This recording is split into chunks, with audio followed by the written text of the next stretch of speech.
महाकाल, मैं जानता हूं कि इन अपशकुनों द्वारा तुम मुझे डरा रहे हो, जिससे मैं अपनी हार मानकर राम के चरणों में झुक जाऊं, क्योंकि राम तुम्हारे सामने हर समय हाथ बांधे सहायता के लिए गिड़गिड़ाता रहता है। इसलिए तुम मेरी उपेक्षा करके राम का साथ देना चाहते हो। मैं ये भी जानता हूं कि तुम मुझे मेरे अहंकार का दंड देना चाहते हो, परंतु मैं अपने अहंकार को नहीं छोड़ सकता। मुझे अपनी शक्तियों पर अहंकार करने का पूर्ण अधिकार है। यह शक्तियां मुझे कोई दान में प्रदान नहीं हुई। मेरी कठोर तपस्या के उपलक्ष्य में कर्म के विधान के अनुसार तुम मुझे वह शक्तियां प्रदान करने के लिए विवश थे। मैंने अपने बाहुबल से वह शक्तियां प्राप्त की हैं, इसलिए मैंने उन पर अहंकार किया है। जब भी कोई अपूर्व शक्ति प्राप्त कर लेता है तो तुम्हारी माया ही उसे शक्ति के मद में पागल बना देती है। शक्ति का मद तो तुम्हारे देवता भी सहन नहीं कर सकते, उन्हें भी अहंकार आ जाता है। यही अवस्था मेरी है। शक्तियां पाई, उनसे अहंकार हुआ और उस अहंकार और शक्ति का मद सहन नहीं कर सका। उन शक्तियों के मद में दूसरों पर अत्याचार भी किए। धर्म को छोड़कर अधर्म के मार्ग पर चला हूं तो उसका दंड भी भोगना पड़ेगा, परंतु रावण दंड भी उसी गर्व के साथ भोगेगा जिस दर्प से उसने उस शक्तियों का भोग किया है। रावण मिट जाएगा परंतु झुकेगा नहीं। त्रिलोकेश्वर, जिस राम का तुम साथ दे रहे हो वह राम भी देख लेगा कि रावण के साथ युद्ध करना कितना दुष्कर कार्य है। यदि जीवित रहा तो आज आकर फिर तुम्हारे दर्शन करूंगा।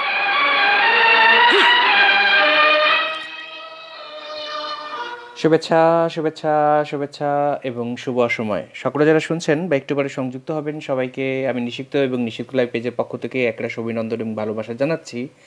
মূলত এই পেজটিকে এক ধরনের কোমায় রাখা হয়েছে এবং সেই কোমায় রাখার প্রক্রিয়াটা লম্বা সময় চলবে, কিন্তু তারপরেও যতজন এই পেজে মাঝে মাঝে আসেন এবং সংযুক্ত হন তাদের মধ্যে এক ধরনের বিভ্রান্তি আছে।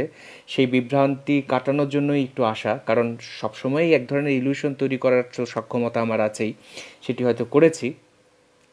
তো আলোচনায় যাওয়ার আগে যেটি করা যেতে পারে সেটি হচ্ছে যে আজ থেকে 16 বছর আগে লেখা নিষিক্ত ভাইয়ের একটি চিঠি আমি পড়ব, যেটি আমার খুব প্রিয় চিঠি। নিষিক্ত ভাইয়ের লেখা সেই চিঠিটি আমি পড়ব, যেটি তিনি তার এক বান্ধবীকে দিয়েছিলেন, সেটি পড়ব।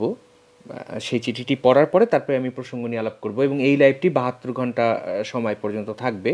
72 ঘন্টা পরে এই লাইভটি ডিলিট করে দেওয়া হবে এবং এর আগেরও যে পোস্টটি দেওয়া হয়েছে টাচ অ্যান্ড টক নামে একটি পেজের, সেই পোস্টটিও ডিলিট করে দেওয়া হবে। যেমন এর আগে নিষিক্তের পাঠশালা সিরিজের যে পোস্টটি দেওয়া হয়েছিল দুটো, সেটাও কিন্তু ডিলিট করে দেওয়া হয়েছে। অর্থাৎ 3টি পেজকে পুরোটাই আলাদা ইন্ডিভিজুয়াল ক্যারেক্টার বা ইন্ডিভিজুয়াল পেজ হিসাবে এস্টাবলিশ করার একটা প্রচেষ্টা থাকবে। কেন সেটি একটু পরে বলবো, যাতে আপনাদের বুঝতে সুবিধা হয়। আর যারা এই মুহূর্তে শুনতে পাচ্ছেন না তারা হয়তো আগামী 72 ঘন্টার মধ্যে এটি শুনতে পারবেন, সেক্ষেত্রে হয়তো অনেকখানি কনফিউশন কমে যাবে। তো আমি চিঠিটা ততক্ষণে পড়ি। এটা আমার খুব প্রিয় চিঠি, আমি মাঝে মাঝেই পড়ি এটা এবং পড়লে ভালো লাগে, আমার এক ধরনের রিলিফ ফিল করি। এবং এই পেজেও এই চিঠিগুলো আছে, নিষিক্ত ভাইয়ের লেখা বেশিরভাগ চিঠি, অর্থাৎ যে চিঠিগুলো তিনি কাউকে না কাউকে পাঠিয়েছেন তার এক ধরনের কপি এই পেজে আছেন। সবাই তো আসলে ভেতরে ঢোকেন না, ভাসমান থাকেন, যার জন্য অনেক কিছুই জানেন না বা অনেক কিছুই হয়তো জানা সম্ভব হয়নি আপনাদের। শুরু করছি। প্রতিদিন চক্রাকারে একবার ঘোরে পৃথিবী, সাথে আমিও পাড়ি দেই 24,000 মাইল জীবন সমুদ্র। যদিও এখন গতি ভালো লাগে না আমার, তবু অনর্থক আমি ঘুরছি। শেষ কবে একটা দিন কাটিয়েছি লাল নীল বেগুনি রং মেখে মনে করতে পারি না এখন। হয়তো আমার শরীরের বয়সের তুলনায় আমি এখন অনেক বেশি বৃদ্ধ, তাই জড়তা আমাকে খুব বেশি পরিমাণে টানে, যেমন চুম্বক টেনে তোলে বালিতে জমে থাকা প্রাণহীন লোহাকে। প্রচণ্ড শীতে 2 হাঁটুর মাঝে মাথা গুজে রাখা একজন মানুষের জীবনটা কেমন হতে পারে? নিশ্চয়ই হ্যারি পটারের গল্পগুলোর মতো শিশুতোষ নয়। তবুও কি দেয়াল ঘষে ঘষে একটা উপন্যাস হতে পারে না? বোকার না পেলেও তো কোনো ক্ষতি নেই। 456 পৃষ্ঠার এই উপন্যাসের কোনো ক্ষতি হবার কথা নয়। আমি আসলে কি লিখছি? তোমাকে লিখতে বসে সুন্দরবনে চলে গেলে কেমন বিদঘুটে হয় বিষয়টা। আমি তো আর বাংলা লিঙ্ক মোবাইল নই যে 88% শরীরে থাকবে বাঘের ছাপ।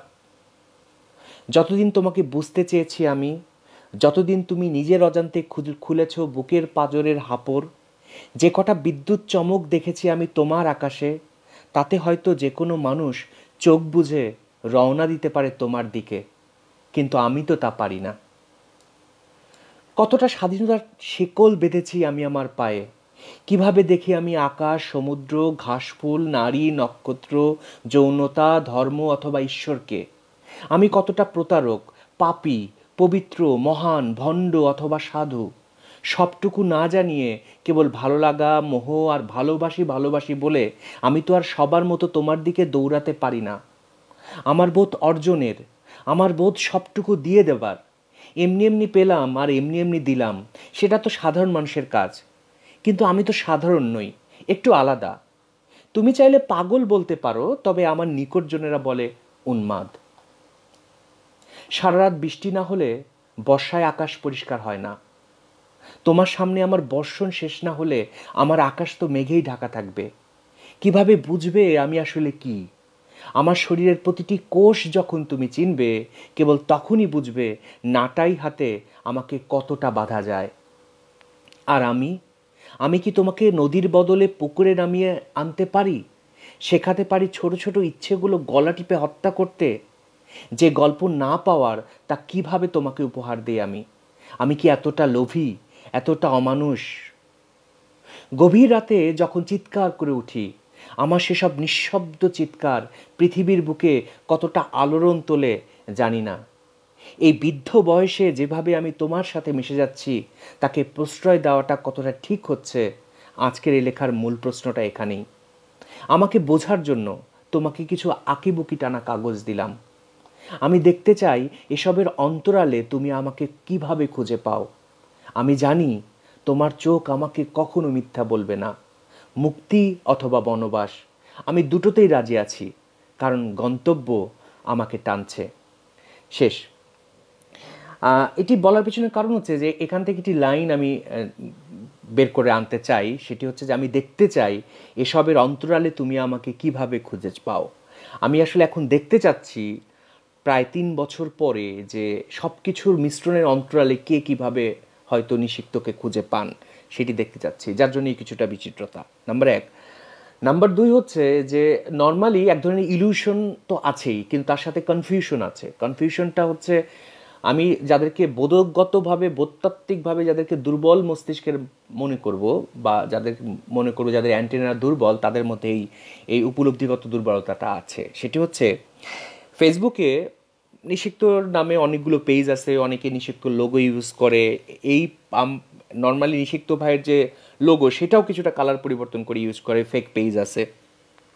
আপনারা যারা এই পেজে আছেন, যারা মনে করেন যে সত্যিকার অর্থে নিষিক্তের বলা উচিত, তারা কখনো কিন্তু সেই সব পেজের বিরুদ্ধে কোনো অ্যাকশন নেননি। আচ্ছা ঠিক আছে, আমিও নেইনি, কখনো বলিনি, বলার প্রয়োজন বোধ করিনি, কারণ আমি মনে করি প্রত্যেক মানুষেরই বলার অধিকার আছে, সমালোচনা হলেও সেই বলার অধিকারটা আছে। কিন্তু যদি এমন হয় যে আপনার পরিচয়ে, আপনার জীবনসঙ্গীর সাথে, আপনার লাইফ পার্টনারের সাথে আমি যদি সজ্জাগত হই, এবং সেখানে যদি আমি আপনার পরিচয়ে নিজেকে পরিচিত করতে চাই, সেক্ষেত্রে কিন্তু আপনি আমাকে বাধা দিতে পারেন। যে তুমি বাইরে আমার পরিচয়ে পরিচিত হতে চাচ্ছ, সেটি আমি মেনে নিতে পারলাম, কিন্তু তুমি আমার পরিচয়ে এমন নিকটজনের সামনে যাচ্ছ, গিয়ে একটা বিব্রতকর পরিস্থিতি তৈরি করছো, যার জন্য আমার নিকটজনের আমাকে ভুল বুঝছে, সেক্ষেত্রে বাধা দেওয়ার অধিকার আছে। বর্তমানে যেটি হয়েছে, এই পেজেও দেখেছি যে কেউ একজন নিষিক্তের লোগো, সেটি কালার পরিবর্তন করে বিভিন্ন জায়গায় নিজেকে নিষিক্ত পরিচয়ে লাইভ করেন তিনি নিয়মিত, এবং সংযুক্ত হয়ে তিনি বিভিন্ন জায়গায়, অনেকেই এখন যারা বোধসম্পন্ন, এই পেজে যারা একটু বুঝেন, যাদের কান পরিষ্কার, যাদের কানের শোনার ক্ষমতা পায়ুপথের সমান নয়, আমি যারা আসল নকল চিনেন না, যারা নকল নিষিক্তের কণ্ঠ শুনে আসল নিষিক্তের গায়ে দায় দেন, এবং আসল নিষিক্তের কাজকর্মকে নকল নিষিক্তের উপরে চাপান, নকল নিষিক্তের কাজকর্মের জন্য আসল নিষিক্তের কাছে দায় দেন, তারা আস্তিক হন বা নাস্তিক হন, সেটি নিয়ে আমার কোনো বক্তব্য নাই। তারা বিশ্বাসী হন বা অবিশ্বাসী হন, সেটি নিয়েও আমার বক্তব্য নাই। কিন্তু তাদের সম্পর্কে আমার একটা বক্তব্য আছে, যে তাদের কানে শোনার সক্ষমতা হচ্ছে পায়ুপথের শোনার সমান। তাদের মস্তিষ্ক এতখানি তথ্য প্রসেস করতে পারে যে কোনটি তথ্য আর কোনটি কুতথ্য সেটি তারা আলাদা করতে পারেন না, এবং নিষিক্তের কণ্ঠের সাথে ফেক নিষিক্তদের কণ্ঠে তারা পার্থক্য করতে পারেন না। আপনারা কিছু করেন নাই আজ পর্যন্ত, আপনারা করেন নাই, এবং আমি আশাও করি না আপনারা করবেন। কারণ সত্যিকার অর্থে মানুষকে বলে কোনো কিছু করাতে আমি কখনোই কোনো দিন স্বাচ্ছন্দ্য বোধ করি না এবং কখনো করবও না। কারণ নর্মাল সাধারণভাবে পপুলারিটির যে মানুষের আকাঙ্ক্ষা থাকে, সেই পপুলারিটির আকাঙ্ক্ষা কখনো কখনো কোনো সময় আমার মধ্যে কাজ করে না, এবং আমার মধ্যে অ্যান্টি কাল্ট মনোবৃত্তি আছে। এটি আগেও বলেছি, যেহেতু অ্যান্টি কাল্ট মনোবৃত্তি আছে, আমি জানি কিভাবে মানুষের মনস্তত্ত্বকে বারবার ভাঙতে হয় যাতে তার মধ্যে কাল্ট তৈরি না হয়, সেই ব্যাপারটা আমার মধ্যে আছে। যার কারণে এই প্রক্রিয়াগুলো তো বিভিন্ন সময় করার চেষ্টা করি। এবার এই যে 3 বছর ধরে বলছি, যাই বলি, এই 3 বছরে নিজে কতখানি স্যাক্রিফাইস করেছি, আমার পরিবার পরিজন আত্মীয় স্বজন প্রেমিকজন প্রিয়জন কে কতখানি স্যাক্রিফাইস করেছি, কি পরিমাণ সাফার করেছি, তার কিন্তু অ্যাকচুয়াল পর্যন্ত আপনারা টের পান নাই, অ্যাকচুয়াল পরিমাণ না। যখন 1 লাখ পেশার এসেছে তখন এই পেজে হয়তো আপনারা 1 পেশার বুঝতে পেরেছেন, অর্থাৎ আমি যখন 1 লাখ পেশার নিচ্ছি তখন আপনারা 1 পেশার টের পেয়েছেন, কিন্তু বাকি 99,999 কিন্তু আপনাদেরকে বুঝতেই দেওয়া হয় নাই। শুধুমাত্র কথা বলার জন্য আমি আমার পেশা ছেড়েছি, এমন পেশা যে পেশাতে প্রতি মাসে গড়ে 3 থেকে 4 লাখ টাকা উপার্জন করা সম্ভব, এবং করেছি সেই পেশা আমি ছেড়েছি। এখন আমি পেশাহীন আছি। আমি যদি আমার ব্যক্তিগত তথ্য দেই, আমার পার্সোনাল যে স্টাফ তাদের মান্থলি স্যালারি হচ্ছে, আমার পার্সোনাল স্টাফ যারা আমার সিরিয়াল ম্যান, যারা আমার বডিগার্ড, আমার যে 6 জন স্টাফ, সেই 6 জন স্টাফের স্যালারি হচ্ছে 35,000। আর 2 ঈদ বা পুজোতে, সনাতনী ধর্মাবলম্বী হলে সে পুজোতে একটা ফুল বোনাস পায়, আর নর্মালি 2 ঈদে হাফ বোনাস পায়। বিগত 4 মাস ধরে কিন্তু আমি 35,000 করে তাদেরকে দিয়ে যাচ্ছি, ঈদের মধ্যে আরও 50% অ্যাড করে তাদেরকে দিয়ে যাচ্ছি পকেট থেকে, কারণ আমার দায়বদ্ধতা আছে।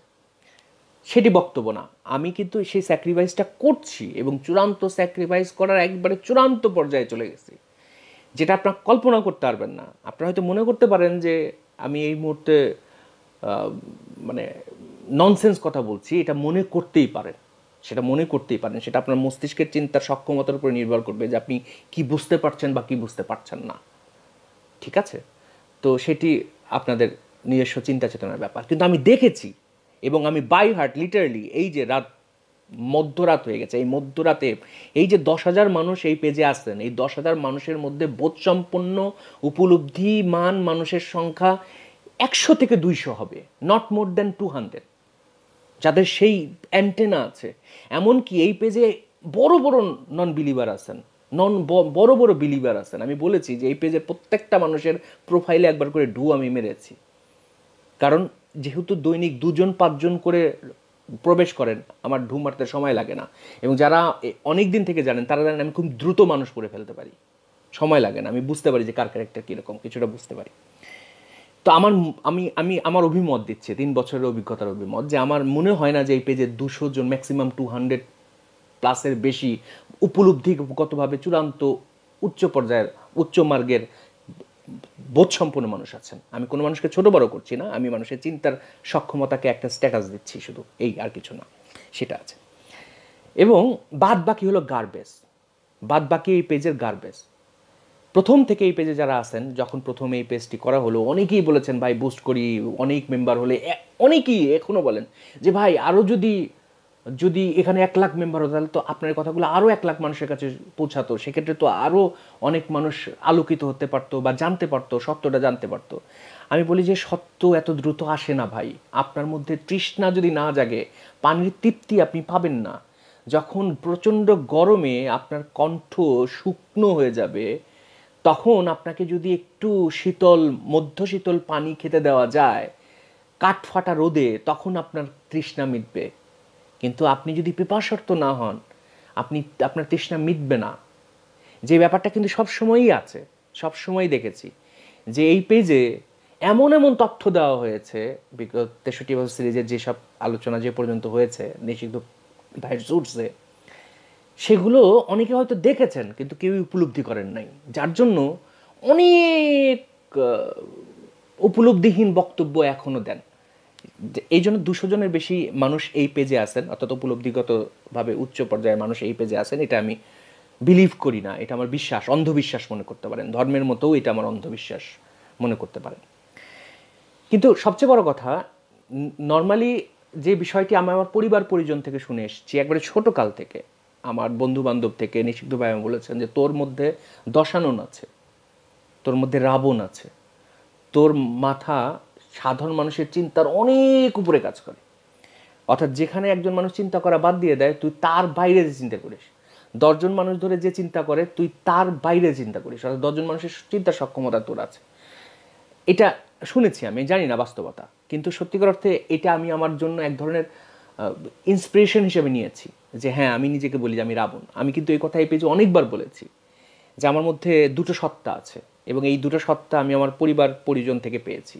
আমার পিতার কাছ থেকে পেয়েছি লালনের স্বভাব, আমার মায়ের কাছ থেকে পেয়েছি আমি হিটলারের স্বভাব, যার জন্য আমি বলি আমি আস্থায় হিটলার, স্বভাবে লালন। এবং সর্বসাকুল্যে আমার বন্ধুবান্ধব বলে তোর মধ্যে রাবণ সত্তা আছে, তোর 10টা মাথা, তোর মাথা একটা না।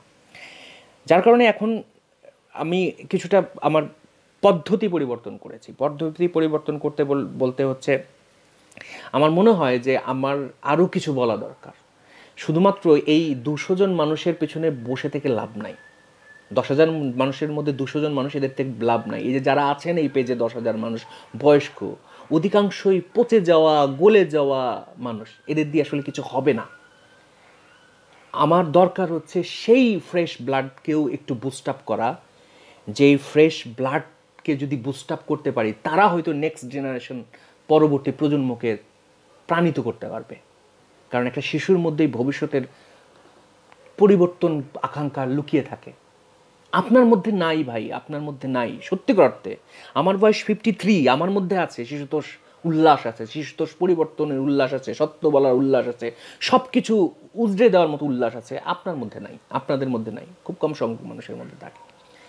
যার কারণে মনে হলো যে আমি আমার কাজকে আরও কিছুটা বিকশিত করতে চাই, বা আমি আরও কিছু বলতে চাই, যে কারণেই, এবং এই পেজটা আমি আস্তে আস্তে আস্তে আস্তে বন্ধই করে দিব। এটা হলো আমার মূল কাজ, কারণ এই পেজে গার্বেজ জমে গেছে বেশি। যখন এটা পচে যাচ্ছে, এই পেজটা পচে যাচ্ছে, যার জন্য এটাকে বন্ধ করে দিতে হবে। এটা হলো মূল টার্গেট, এবং সেটাই কিন্তু করা শুরু হয়ে গেছে। এই পেজটা বন্ধ করে দিব আমি। কখন কি করব সেটা মুডের উপর নির্ভর করবে। তখন আমার মনে হলো যে যেহেতু আমার কাছে ডাটাবেজ আছে, যারা হয়তো আগে থেকে শুনছেন বা জানেন, তারা জানেন যে আমি বাচ্চাদের এডুকেশন কারিকুলাম নিয়ে প্রচুর কাজ করেছি। এবং এর আগেও আমি একটি লাইভে বলেছিলাম যে আমার দুটো প্রাইভেট লিমিটেড কোম্পানির, একটি হচ্ছে এমডি, আরেকটি হচ্ছে ব্যবস্থাপনা পরিচালক। যদিও দুটো ফ্লপ, দুটোই ডুবে গেছে। কারণ যে চিন্তা নিয়ে শুরু করা হয়েছিল সেই চিন্তা বাংলাদেশের মানুষরা নিতে পারেনি। আমি এত অ্যাডভান্স চিন্তা করেছিলাম, বা আমরা যে গ্রুপটা এত অ্যাডভান্স চিন্তা করেছিলাম, যার জন্য সেটি প্রতিষ্ঠিত কোচিং কাঠামো বা প্রতিষ্ঠিত স্কুল কাঠামোর বাইরে ফাঁকিবাজি চিন্তার যে পদ্ধতি, সেই পদ্ধতি কোনো অভিভাবকরা গ্রহণ করে না বা করতো না। কিন্তু তারপরে আমার মনে হয়েছে যে সত্যিকার অর্থে দরকার আছে যে কিছু জিনিস বাচ্চাদেরকে দিয়ে দেওয়া। এবং সেক্ষেত্রে আমার মনে হলো যে আমি যদি ক্লাস 1 থেকে ক্লাস 12 পর্যন্ত বলতে চাই, তাহলে আমি যতই একক ব্যক্তি হিসাবে রাবণ হই, আমার মাথা 10টা থাকতে পারে, কিন্তু ভাই আমার হাত তো দুটো। আমার হাত দুটো দিনে 24 ঘন্টাই, এবং মাসে 30 দিনই হয়, 29-30 দিন বা ম্যাক্সিমাম 31 দিনই হয়, এর চেয়ে বেশি হয় না। আমি আমার চিন্তার যে দৌড়, তার সাথে তো আমি আমার শরীরের দৌড়ে পারি না ভাই। আমার শরীরকে ঔষধ খেতে হয়, শরীরকে বাজার করতে হয়, শরীরকে গোসল করতে হয়, শরীরকে সহবাস দিতে হয়, শরীরকে প্রচুর কাজের মধ্যে থাকতে হয়। কিন্তু আমার চিন্তার দৌড় হচ্ছে রকেট গতির বা আলোর গতির। সেই আলোর গতির দৌড় তো আমি আমার হাত পা দিয়ে প্রকাশ করতে পারছি না। তারপরও আমি পারবো না যে বাচ্চাদের একবারে ক্লাস 1 থেকে ক্লাস 12 পর্যন্ত ফ্রি দিয়ে যেতে, সেটা আমি পারবো না। সেই সক্ষমতা নেই আমার, সেই সামর্থ্য বা সক্ষমতা আর্থিক কোনো কিছুই নাই। তারপরেও আমার যেটা মনে হয়েছে যে আমি যদি সত্যি করতে শিশুদের জন্য না করি, আপনাদের বুড়োদের জন্য আমার সত্যি কথা আর বলার ইচ্ছা নাই একদমই। আমার ভেতর থেকে বলার আগ্রহ, আকাঙ্ক্ষা মরে গেছে। কারণ আপনারা সত্যিকার অর্থে পচে গেছেন ভাই, মানে আপনাদের গন কেস। এটা হলো ব্যাপারটা, হলো গন কেস। চিকিৎসকরা বলে না যেটা গন কেস, এটাকে আর ফেরানো যাবে না। অধিকাংশ এই পেজে যারা আছেন তারা গন কেস পার্টি। তো যাই হোক, যেটি বলছি, সেক্ষেত্রে আমি যে সিদ্ধান্ত নিলাম যে আমি হয়তো বাচ্চাদের এখন যেগুলো আমার কাছে আছে এগুলো আস্তে আস্তে প্রেজেন্ট করে রেখে যাই। রেখে গেলে কি হবে, কারো না কারো কাজে লাগবে, বাচ্চাদের কাজে লাগবে, এবং সেই কাজে লাগাটা লম্বা সময় লাগবে। যার জন্য আমি সেই সময়টাকে বেছে নিয়েছি যে 6 to 8, 6, 7, 8, কারণ এই সময়ের বাচ্চাদের কিশোরকাল শুরু হয়। অর্থাৎ বাংলাদেশের ক্ষেত্রে 6-এ যখন একটা বাচ্চা উঠে তখন হয়তো দেখবেন তার 12 থেকে 13 বছর বয়স, অর্থাৎ তার টিনেজ টাইম শুরু হচ্ছে। ক্লাস 8-এ যখন যাবে 13, 14, 15-15 মধ্যে বা 14.5-র মধ্যে ক্লাস 8-এ চলে যাচ্ছে। এই সময়ের মধ্যে তার logical thought, logical ideology, logical প্রসেসগুলো তৈরি হবে, এবং কোনো জিনিসকে অ্যাক্সেস করা, কোনো জিনিসকে বিশ্লেষণ করা, এইটার সময় শুরু হবে তার। এই বাচ্চার যদি সত্যিকার অর্থে সেই চিন্তার কাঠামোটাকে একটু দিয়ে দেওয়া যায়, তাহলে এই বাচ্চাটা মানবিক মানুষ হবে। আপনি আমি পচে যাব ভাই, মরে যাব কালকে, আপনি থাকবেন আমি থাকবো না, হয়তো আপনি থাকবেন না আমি থাকবো, কতদিন, খুব বেশি দিন না। যার কারণে হচ্ছে এখন আমি বাচ্চাদের এই বিষয়গুলো বলার চেষ্টা করছি, এবং সেখানে প্রতি সপ্তাহে একটা করে দিতে থাকবো। যদি প্রতি সপ্তাহে আমি অন্তত যেটি করা দিতে পারি, অর্থাৎ আধা ঘন্টা করে যদি ভিডিওগুলো দিতে পারি, এবং কিছু কিছু কারিকুলাম, এর আগেও বলেছি আমার 13টি কারিকুলাম আমার আছে ডেভেলপ করা, যার মধ্যে সবগুলো হয়তো অনলাইনে দেওয়া যাবে না, 5-7টা অনলাইনে করানো যাবে, বাকিগুলো প্র্যাকটিক্যাল না হলে করানো সম্ভব না। সেগুলো আস্তে আস্তে আমি দিতে থাকবো। এক্ষেত্রে একটা সুবিধা হচ্ছেই, দুটো সুবিধা হচ্ছে যে ওই পেজটি, নিশিক্তের পাঠশালা পেজটি শুধুমাত্র এই ক্লাস 6 থেকে ক্লাস 8 পড়ুয়া বাচ্চাদের জন্য, কিশোর কিশোরীদের জন্য লিমিটেড। ওখানে যত ইনফরমেশন সব হলো এই বাচ্চাদের জন্য থাকবে, অর্থাৎ তার এডুকেশন রিলেটেড। এবং মজার কথা হচ্ছে যখন স্কুলিং কারিকুলাম স্কুল শুরু হবে, এখন স্কুল বন্ধ, আগস্টের 6 তারিখ পর্যন্ত বাংলাদেশের স্কুল বন্ধ। যখনই বাংলাদেশে স্কুল শুরু হয়ে যাবে তখন এই ইনফরমেশনগুলো প্রত্যেকটা স্কুলে পৌঁছানো, কীভাবে পৌঁছাতে হয় আমি জানি, ঠিক আছে, মার্কেটিং আমি জানি। এখন সেক্ষেত্রে আবার মার্কেটিং কতখানি জানি এটা বলতে গেলেও আবার আরেক প্রসঙ্গ আসবে, সেটি বলতে চাচ্ছি না।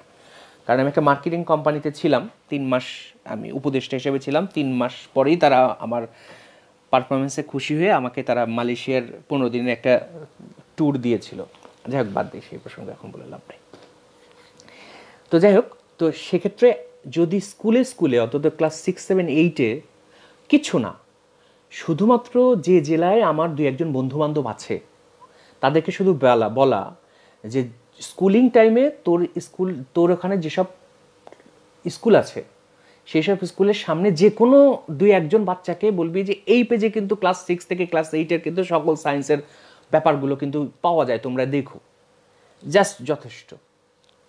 তারা কিন্তু সেটা অ্যাক্সেস করা শুরু করবে এবং পাবে। আমি চাই বাচ্চারা এই জিনিসগুলো পাক, এবং সেটি উইদাউট এনি পেমেন্ট, কোনো রকম কোনো সার্ভিস চার্জ ছাড়া এটা আমি চাই, এবং সেটা করার জন্য ওই পেজটা করা হয়েছে।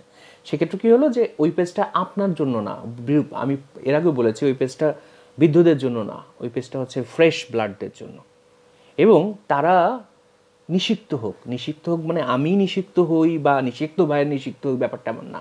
নিষিক্ত এখানে হচ্ছে এক ধরনের উপলব্ধি যে ফার্টিলাইজড হওয়া, ঠিক আছে, এটা হোক, সে প্রস্ফুটিত হোক, সে বিকশিত হোক, এই বিকশিত হওয়াটাই হলো নিষিক্ত হওয়া, সেটা সে হোক।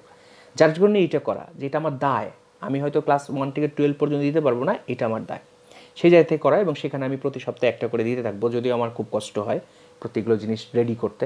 আমার হার্ড ডিস্কে আছে, আমি আজকে আমার সব হার্ড ডিস্কগুলো বের করে খুঁজে ল্যাপটপের মধ্যে নিয়েছি যে ক্লাস 6 থেকে 8 পর্যন্ত কি দিতে হবে সব বের করে আমার পিসিতে রাখা আছে। সেখান থেকে আস্তে আস্তে তৈরি করে আমি সেখানে দিব যাতে কাজে লাগে, এবং সেই প্রচেষ্টাটা থাকবে, কন্টিনিউয়াসলি সেই প্রচেষ্টাটা থাকবে। এবং যতক্ষণ বেঁচে আছি, যতক্ষণ পর্যন্ত যা দেবার আছে সব দিয়ে শেষ না করতে পারি, আমি প্রতি সপ্তাহে দিতে থাকবো। এটা হলো এই মুহূর্তে আমার মোটো নাম্বার 1। নাম্বার 2, আরও একটা পেজ যেটা হচ্ছে টাচ অ্যান্ড টক। এটা করার পিছনে কারণ হচ্ছে যে এটাও 12 তারিখে, 10 তারিখে এবং 12 তারিখে দুটো পেজ করা হয়েছে, 10 তারিখে এবং তারপরে 12 তারিখে।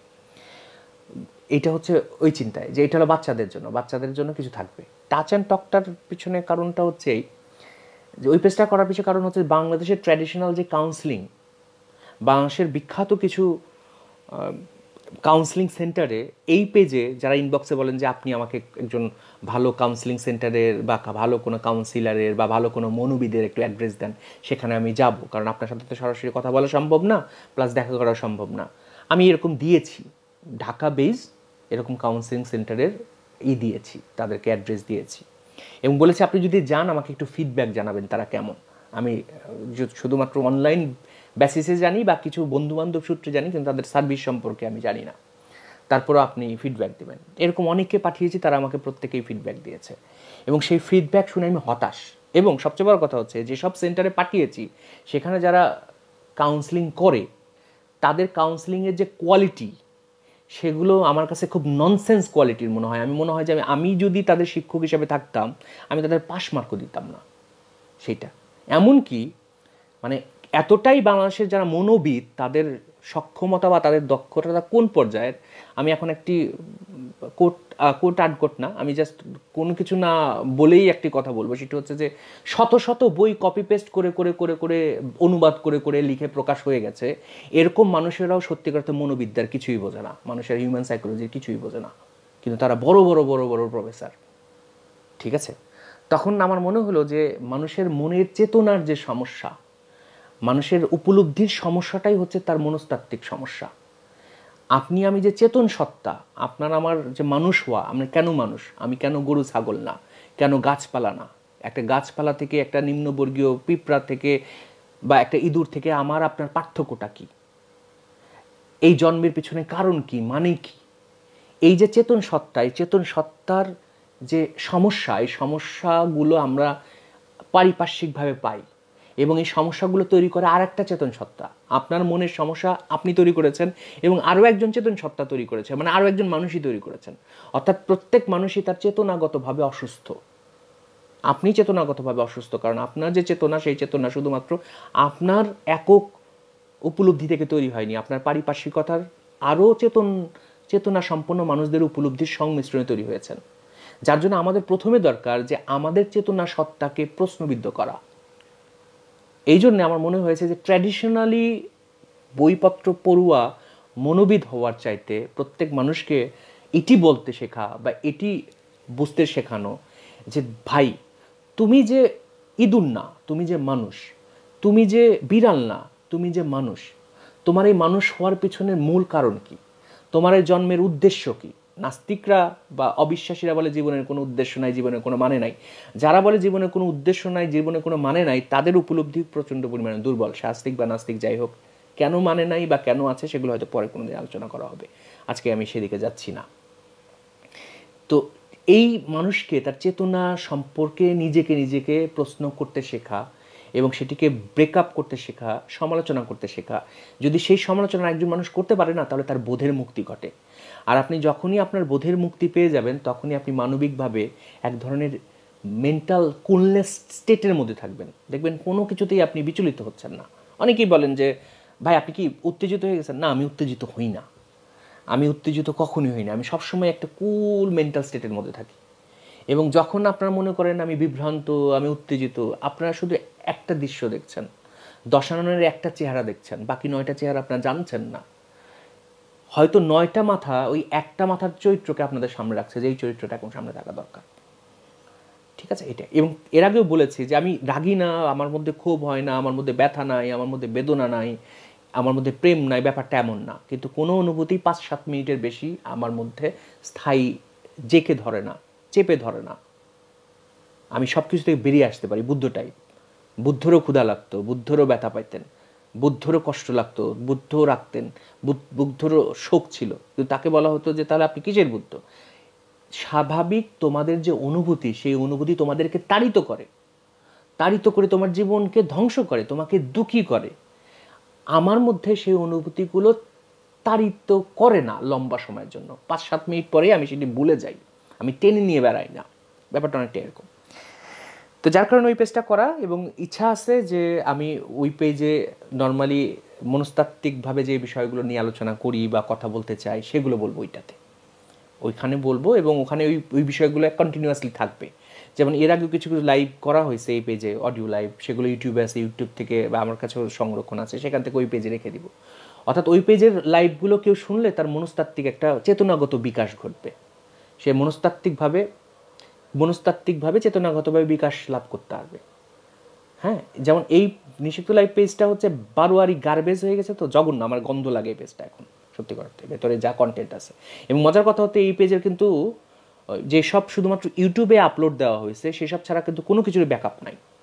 অর্থাৎ এই মুহূর্তে যদি আমি এটা ডিলিট করে দিই, এই যে এত বোধবাক্য, এত মধ্যরাতের বয়ান, এত ড্যাশ ফেলিয়ে জমা করে ফেলছি, কোনো কিছুরই ব্যাকআপ নাই, শুধুমাত্র ইউটিউবে যেগুলো আপলোড দেওয়া হয়েছে সেগুলো ছাড়া তার কোনো কিছুই ব্যাকআপ নাই, মিন করে না। এই মুহূর্তে ডিলিট করে দিলে কি বলেছিলাম না বলেছিলাম এগুলো কোনো কিছু মিন করে না, বড় বিষয় না এগুলো। তো ওই টাচ অ্যান্ড টকে আসলে এই বিষয়টি আলোচনা করা চেষ্টা করা হবে। এবং তারপরেও ওখানে একটা সার্ভিস অপশন দিয়ে রাখা হয়েছে। সেই সার্ভিস অপশনটা হলো এরকম যে সম্ভবত যদি বেঁচে থাকে জানুয়ারি থেকে আমি চেষ্টা করব যে অন্তত সপ্তাহে 1 দিন বা 2 দিন আমি সরাসরি অনলাইনে কনভারসেশন করে কাউন্সিলিং করার, বা কাউন্সিলিং বলবো না, আলোচনা করার, ক্রিটিক করার, চেতনার কনসাসনেস ক্রিটিক বলতেছি আমি নিজেকে, ওই জায়গায় কনসাসনেস ক্রিটিক, অর্থাৎ আপনার চেতনার সমালোচনা করব আমি। সেক্ষেত্রে আমি ফি নিব এবং সেটা অনলাইন বেস হবে, হয়তো ফেসবুক মেসেঞ্জারে কল ভিত্তিক হবে, সেটাকে আমি ফি নিব। তার ফিরও একটা অপশন রাখা হয়েছে যে কার জন্য কী পরিমাণ ফি নেওয়া হবে। তবে যে ফির অপশনটা রাখা হয়েছে সেটার চার্জ হচ্ছে ঘন্টা ওয়াইজ 1000 টাকা, 1500 টাকা, 1000 টাকা, যদি জানুয়ারিতে মুড হয়, মুডের উপর নির্ভর করবে নিব কি নিব না। সেটা কেন রাখা হয়েছে, যে এটাও হলো এক ধরনের ব্যারিয়ার। অর্থাৎ আপনি যদি একজন চিকিৎসক হন, যদি বলেন শুক্রবারে আপনি ফ্রি রোগী দেখবেন, তাহলে দেখবেন 1000 জন লোক এসে জমা হবে। এই জন্য নিয়ম হচ্ছে বলা যে আমি ফ্রি রোগী দেখব, কিন্তু 10 টাকা দিতে হবে, আমাকে ভিজিট দিতে হবে 10 টাকা, অথবা 20 টাকা বা 50 টাকা। সেক্ষেত্রে হয় কি, যে যার সত্যিকার অর্থেই দরকার সেই আপনার কাছে আসবে। অপ্রয়োজনীয় ডাক্তার সাহেব আমাকে ভিটামিন লিখে দেন এরকম কেউ আসবে না। ছোট্ট একটা ব্যারিয়ার তৈরি করা, সেই ব্যারিয়ারটা তৈরি করে রেখে দিয়েছে। এটা যদি মুড হয় কখনো যে দরকারি নিতে চাই, বা কারো যদি একান্ত প্রয়োজন পড়ে, সে কেউ যদি বেশি প্রেশারাইজ করে, তখন হয়তো সেটা চিন্তা করবো। কিন্তু মূল উদ্দেশ্য সেইটা না। মূল উদ্দেশ্য হচ্ছে যে সেই জায়গায় মানুষের কনসাসনেস নিয়ে আলোচনাগুলো রাখা, এবং যাদের কাজে লাগবে, যারা হয়তো খোঁজ পাবে, তারা হয়তো সেই জায়গায় যেতে পারবে, বা যদি সন্ধান পায়। প্রথমেই জানেন আমি প্রচারমুখী না। আমি প্রচারমুখী যদি হতাম তাহলে আমি প্রত্যেক জায়গায় লাইভ করে বেড়াতাম, প্রত্যেকের সাথে সংযুক্ত হয়ে আলোচনা করে বেড়াতাম, এবং সবাইকে বলতাম ভাই আমার লাইভ শেয়ার করেন, আমার পেজ শেয়ার করেন, এটা করেন। আমি কোনো জায়গায় বলি নাই, কিন্তু দেখেন বাচ্চাদের জায়গায় কিন্তু বলেছি, প্রথম লাইভে বলেছি তোমরা শেয়ার করো, লাইভ করো, সবাইকে দাও। কারণ এটা কি, কাদের? বাচ্চাদের জন্য। ওটা তো আপনার জন্য না ভাই, আপনারা পৌঁছে গেছেন, আপনারা শেয়ার করতে পারবেন না, আপনাদের দ্বারা হবেও না, আপনার দরকারও নাই। কিন্তু বাচ্চাদের বিকাশের জন্য কিন্তু সেই লাইভের পিছনে বলা হয়েছে যে তোমরা সবাই এটাকে শেয়ার করো। কারণ সেক্ষেত্রে তুমি যা শিখছো আরেকজন যদি শেখে, তুমি যদি ফ্রি শেখো আরেকজন ফ্রি শিখবে, সবাই ভালো হই, অসুবিধা কি? সেক্ষেত্রে কিন্তু আমি শেয়ার করার কথা বলেছি। ঠিক আছে, ব্যাপারটা অনেকটা এরকম। তো এটা হলো ব্যাপার, যে আমি মোটেও কনফিউশনে নাই, আমার কোনো কনফিউশন নাই। আমি খুব মেন্টাল স্টেটে আছি, কুল স্টেটে আছি। এখন হয়তো অনেকেই প্রশ্ন করবেন 63 বছর সিরিজের কি হবে। আপাতত আমি উইথেল রেখেছি। এর পেছনে একটা বড় কারণ আছে। এখন যদি এই কারণটা আমি বলি যে কি কারণ, তাহলে অনেকে বুঝবেন যে কেন এটা উইথেল আছে। একটু হিন্টস ব্যাপার হচ্ছে যে 63 বছর সিরিজে এখন আমাকে কোরআন পড়াইতে হবে, টোটাল A to Z কোরআন শরীফের প্রত্যেকটা আয়াত আপনাকে আমার পড়াতে হবে, বুঝাতে হবে, নাহলে বুঝবেন না। আপনি হয়তো আহেলে কোরআন হয়ে যাবেন।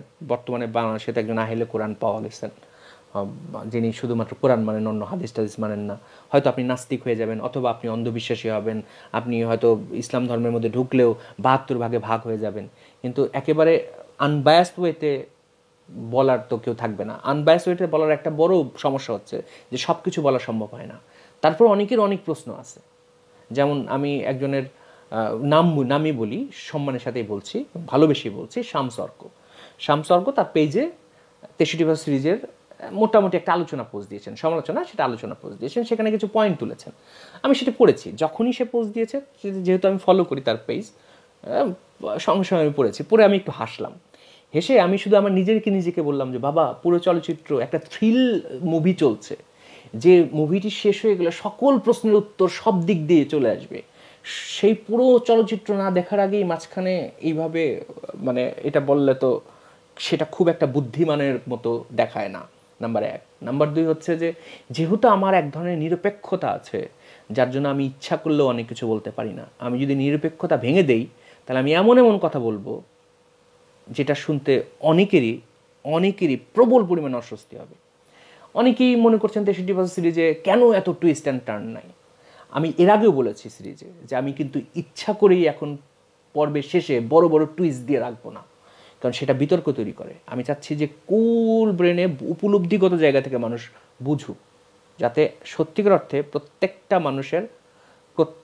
মানুষের যেটি হয় সে যেন প্রতিটি বিষয়, ইসলামের প্রতিটি পদক্ষেপকে, নবী মুহাম্মদের জীবনকে A to Z, তার জীবন চরিত্রকে একেবারে আনবায়াস হইতে সে বুঝতে পারে। না নাস্তিকের পয়েন্ট অফ ভিউ, না আস্তিকের পয়েন্ট অফ ভিউ।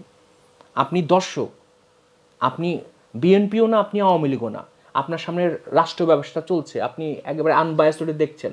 ভালোটাকে আপনি ভালো বলছেন যে বিএনপি এই কাজটা ভালো করেছে, আওয়ামী লীগ এই কাজটা খারাপ করেছে, বা আওয়ামী লীগ এই কাজটা ভালো করেছে, বিএনপি এই কাজটা খারাপ করেছে, এইটা যেন আপনি বলতে পারেন। আপনি যেন আওয়ামী লীগ না হয়ে যান, বিএনপি না হয়ে যান। নর্মালি অনলাইনে বিশেষত ইসলাম বর্ণনার ক্ষেত্রে সবাই তো আওয়ামী লীগ বিএনপিতে বিভক্ত, কারো কাছে ভালো কারো কাছে খারাপ, কিন্তু কোনো ঘটনারই শতভাগ ভালো থাকে না, শতভাগ খারাপ থাকে না। এটা সত্যি করে তো উপলব্ধি জায়গা থেকে বুঝতে হবে। কোনো ঘটনায় শতভাগ খারাপ নয়, শতভাগ ভালোও নয়। একটা ছোট্ট উদাহরণ আমি এর আগেও দিয়েছি।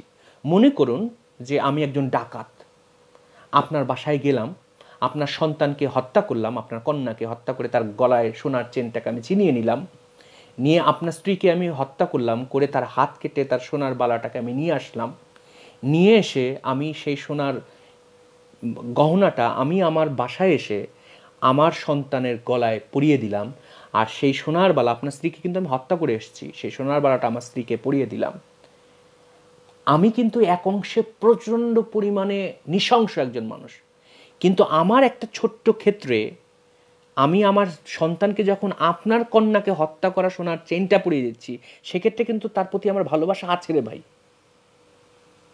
আমার স্ত্রীকে যখন ওই সোনার বালাটাকে দিচ্ছি, সেক্ষেত্রে তার প্রতি কিন্তু আমার ভালোবাসা আছে। আমি যদি বাসায় এসে দেখি আমার কন্যাটা মারা গেছে, তার জন্য যদি আমি হাউ হাউ করে কাঁদি, কিন্তু আমি কিন্তু আরেকজনের কন্যাকে হত্যা করে আসলাম, তার জন্য আমি নৃশংস। সেই নৃশংস থাকার মানে কিন্তু এইটা না যে আমার বাসায় এসে দেখলাম আমার নিজের মেয়ে মারা গেছে সাপের কামড় খেয়ে, তার জন্য আমি হাউ হাউ করে কাঁদছি, তার মানে আমার মধ্যে সেই বেদনা নাই। আছে। প্রতিটি মানুষই এরকম ভাই। পৃথিবীতে একেবারে শতভাগ একপাক্ষিক কোনো মানুষ হয় না। প্রত্যেকটা মানুষের মধ্যেই ভালো খারাপ সংমিশ্রিত থাকে, সে যেই হোক।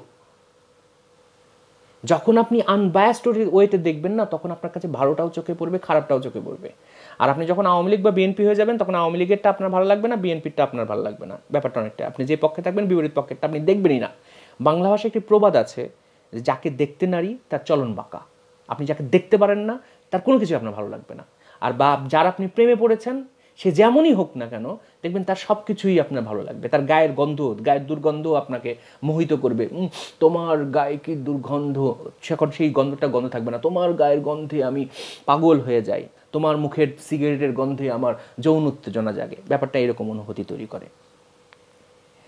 তো যাই হোক, মূল বক্তব্য হলো এইটাই যে আমি আপাতত এই পেজের প্রতি রুচি হারিয়ে ফেলেছি, কারণ এই পেজে প্রচণ্ড পরিমাণে গার্বেজ জমে গেছে। আমি গার্বেজ মুক্তি করার জন্যই এই পেজটাকে আপাতত অফ রাখবো। সিরিজ বেঁচে থাকলে অবশ্যই, আমার জীবনের মোটো আছে যে বেঁচে থাকলে অবশ্যই শেষ হবে। এখন সেটা যেভাবে যেটা পারি সেটা অবশ্যই, কিন্তু আমি আমার কার্য প্রক্রিয়াকে কয়েকটা ভাগে ভাগ করে ফেলেছি। বাচ্চাদের জন্য যেটুকু কাজ হবে সেটা একটা পেজে থাকবে, মানুষের মনস্তত্ত্ব নিয়ে যেসব কথাবার্তা বলি সেসব নিয়ে যেটু কথা থাকবে সেগুলো আর একটা পেজে থাকবে। আর কখনো ননসেন্স যদি মুড হয়, কখনো ননসেন্স কিছু বলতে, মধ্যরাতে বয়ান দিতে, বা আমি যদি 63% সিরিজ করি, তাহলে সেগুলো এখানে এসে করব। ঠিক আছে, এটা একটা ব্যাপার। আর আরেকটা বড় বিষয় সেটি হচ্ছে যে আমি একটা ট্রানজ্যাকশন পিরিয়ডের মধ্যে যাচ্ছি। অর্থাৎ যেহেতু আমি পেশা ছেড়ে দিয়েছি, বলেইছি আপনাদের, এটা আমি অনেক আগে থেকেই বলেছি, আমি কিন্তু পেশা ছেড়ে দিয়েছি, আপনাদেরকে অনেক আগে থেকেই বলেছি, লাইভেও বলা হয়েছে, 63% সিরিজের মধ্যেও বলা হয়েছে। তো আমি একটা ট্রানজ্যাকশন পিরিয়ডের মধ্যে যাচ্ছি। আমাকে এই পিরিয়ডটাকে ওভারকাম করতে সময় লাগবে। কারণ উদাহরণ দেই, হঠাৎ করে ধরেন একজন রাজাকে আমি জাস্ট উদাহরণের জন্য বলছি, রাজাকে যদি আপনি বন নিয়ে কাঠুরিয়ার হাত ধরিয়ে কাঠি ধরিয়ে দেন, তাহলে কিন্তু সে ওই অবস্থান থেকে একটু রূপান্তরিত হতে সময় লাগে। আমার সময় লাগে না, কিন্তু পারিপার্শ্বিকভাবে যে আমার উপর নির্ভরশীল মানুষ তাদের সময় লাগে, যার জন্য আমার যারা সহযোগী ছিল তাদেরকেও কিন্তু আমাকে সাপোর্ট দিতে হচ্ছে। বিশেষত আমি করোনাকালীন সময় তাদের কাছ থেকে বিদায় নিতে পারছি না, যে বিদায়টা আমার মার্চের 1 তারিখ থেকে নেওয়ার কথা। মার্চের 1 তারিখ থেকে আমি তাদের কাছে বিদায় নিয়ে নিব, সেটা আমি পারছি না। সবাইকে বাসায় বলে রেখেছি যে এই বছরের মধ্যে করোনা যাবে না, নিশ্চিত থাকো, বাংলাদেশের অবস্থা আরও খারাপ হবে, এটাও নিশ্চিত থাকো। এবং মজার কথা হচ্ছে, মজা না, এটা দুঃখের কথা, আমার খুব ঘনিষ্ঠ এক বন্ধুর বাড়িতে 10 জন সদস্য, নারায়ণগঞ্জে বাসা, তার পরিবারের সবারই করোনা হয়ে গেছে, শতভাগ। পরীক্ষা করেছে দুজনেরই পজিটিভ, অর্থাৎ স্বামী স্ত্রী, আমার বন্ধু এবং বন্ধু স্ত্রী পরীক্ষা করেছে, দুজনেই পজিটিভ। তাহলে 10 জন পরিবারের সদস্যের মধ্যে 2 জন পজিটিভ, এবং সবারই যে হয়েছে তারা বুঝতেছে, কিন্তু বাকি কেউই পরীক্ষা করবে না। এক্ষেত্রে কত পার্সেন্ট পরীক্ষা হলো? 10 জনের মধ্যে 2 জন, 20%। তার মানে আমরা বাংলাদেশে করোনার যে সংখ্যা পাচ্ছি, এটা হচ্ছে মূল সংখ্যার 20%। এবং এই অবস্থা আরও জটিল হবে। তো ততদিন পর্যন্ত আমি তাদেরকে ছেড়ে দিতে পারি না, কারণ তারা এখন কোথাও গেলে চাকরি পাবে না, তারা কোথাও গেলে সাপোর্ট পাবে না। আমি যে ফোন দিয়ে বলে দিব, ভাই তাকে একটু নেন, আমি তো পেশা ছেড়ে দিয়েছি, আপনার অফিসে তাকে একটু জব দেন, কেউ দিবে না ভাই, এখন আমাকে টানতে হচ্ছে। এই কারণে আমি কিছুটা, আর আমি একটু লেখালেখির মধ্যে আছি, মানে আমার কিছু কাজের জন্য লম্বা সময় লাগে, সেই লেখালেখির মধ্যে আছি। সেই লেখালেখিগুলো শেষ করা দরকার, এবং সেই লেখালেখিগুলো শেষ করলেও সেগুলো 63 বছর সিরিজের জন্য কাজে লাগবে। যার কারণে একটু দূরে আছি, এবং দূরে নাই, আমি আসলে ওই পেজগুলোকে এখন একটু ডেভেলপ করার দিকে যাব। যারা মনে করেন যে সেই বিষয়গুলো জানা দরকার আপনার, আমি কোনো পেজের বিষয়ে কারো কাছে কোনো কিছু আমার কোনো চাহিদা নাই বা দাবি দেওয়া নাই। শুধু এটা বলবো যে আপনার পরিবার পরিজনের মধ্যে যদি এমন কোনো বাচ্চা থাকে যারা ক্লাস 6 থেকে ক্লাস 8-এ পড়ে, তাদেরকে আপনি সন্ধান দিন, এই তোরা এই পেজে যাস, ওই পেজে কিন্তু এই জিনিসগুলো দেওয়া হচ্ছে, এটা আপনার সন্ধান দিতে পারেন, কারণ সেটি তাদের কাজে লাগবে। তারা যদি কিছুটা রিলিফ পায়, হেল্প পায়, সেটি কোত্থেকে কীভাবে আসে। যাই হোক, সবার প্রতি ভালোবাসা জানিয়ে শেষ করি। অনেকক্ষণ কথা বললাম, একটানা 42 মিনিট হয়ে গেছে প্রায়। সবাই ভালো থাকবেন, সবার প্রতি একরাশ ভালোবাসা, এবং কিছুটা ঘৃণা মিশ্রিত ভালোবাসা, কিছুটা ইরিটেটিং সেন্সেশন আছে এই মুহূর্তে আমার, সেটিও বলতে পারেন। আবার ভালোবাসা সেটিও এক ধরনের ব্যাপারটা। এই ভালোবাসাটা এমন ভালোবাসা যে আপনার দাঁতে ব্যথা হচ্ছে, আপনি একটা কাঠি দিয়ে খোঁচাচ্ছেন, রক্ত বেরিয়ে যাচ্ছে, তারপরেও আপনার ভালো লাগছে। যখন আপনি খোঁচানোটা বন্ধ করে দেবেন, তারপরে তীব্র যন্ত্রণা হবে, কিন্তু যতক্ষণ কাঠি দিয়ে খোঁচাচ্ছেন ততক্ষণ পর্যন্ত আপনার মজা লাগছে। ব্যাপারটা অনেকরকম নিজেকে যন্ত্রণা দিয়ে ভালোবাসা, সেরকম একটু ভালোবাসা আপনাদেরকে দিলাম। সবাই ভালো থাকবেন। কবে আসবো জানি না, তবে 17 তারিখে কিন্তু হত আশা নিয়ে কথা বলার একটা ইচ্ছা আছে, সেটি হচ্ছে নতুন পেজে টাচ অ্যান্ড টক। তো এর মধ্যে যারা সংযুক্ত হবেন তারা সেখানে যেতে পারেন, কারণ সেই অ্যাডটাও থাকবে না, অর্থাৎ তারপরে আপনারা খুঁজে পাবেন না। সবাই ভালো থাকবেন, ভালো শুভকামনা রইল আপনাদের প্রতি। করোনার এই সময়টা অতিক্রম করুন, তারপরে দেখা যাবে কি হবে না হবে, একটা কিছু তো হয়েই যাবে। সবার প্রতি ভালোবাসা, ভালো থাকবেন। আচ্ছা, যতক্ষণ কথা বলেছি এর মধ্যে অনেক হয়তো ননসেন্স কথা বলেছি, ভুল ত্রুটি করেছি, কাউকে হয়তো আঘাত দিয়েছি, বা কারো হয়তো কোনো কথায় কেউ হয়তো হার্ট হয়েছেন। সবার প্রতি আমার এক ধরনের ভালোবাসা আছে, এবং সেই ভালোবাসার জায়গা থেকে আমি ক্ষমা প্রার্থী, যে কেউ যদি কোনো কথায় হার্ট হয়ে থাকেন, সেটা আপনারা ক্ষমা সুন্দর দৃষ্টিতে দেখে আমাকে ক্ষমা করবেন। ভালো থাকবেন, সবার জন্য ভালোবাসা।